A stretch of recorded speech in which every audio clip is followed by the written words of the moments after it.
ইতিমধ্যে বিজেপিক উৎখাত কৰাৰ যিটো যাত্ৰা বা যিটো ধুমুহা সেইটো ইতিমধ্যে আৰম্ভ হৈছে।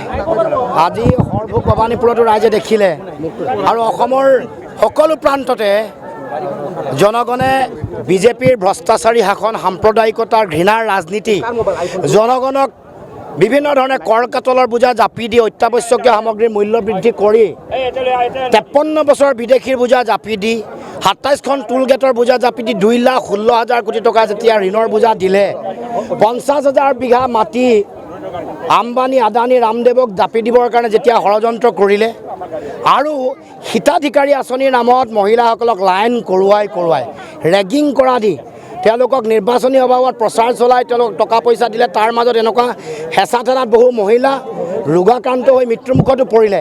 এই অন্যায়ৰ বিৰুদ্ধে ৰাইজে এইবাৰ বিজেপিক উৎখাত কৰিবৰ কাৰণে সিদ্ধান্ত গ্ৰহণ কৰিছে। চুনামি আৰম্ভ হৈছে।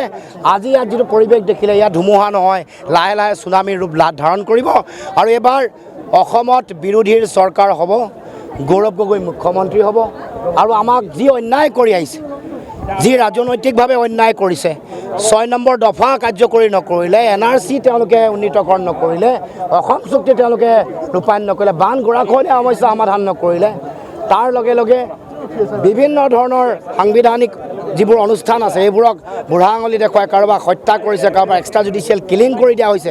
এইবোৰৰ বিৰুদ্ধে ৰাইজ সংঘবদ্ধ হৈছে আৰু এইবাৰ অসমৰ মাটিৰ পৰা বিজেপিক উৎখাত কৰাৰ যিটো যাত্ৰা, সেই যাত্ৰা শক্তিশালী ৰূপত আৰম্ভ হৈছে। তাৰ ৰণধ্বনি আজি এই সৰভোগ আৰু ভৱানীপুৰ সমষ্টিত আৰম্ভ হৈছে আৰু মনোৰঞ্জন তালুকদাৰ ইয়াৰ পৰা জিকি যোৱাটো 100% নিশ্চিত।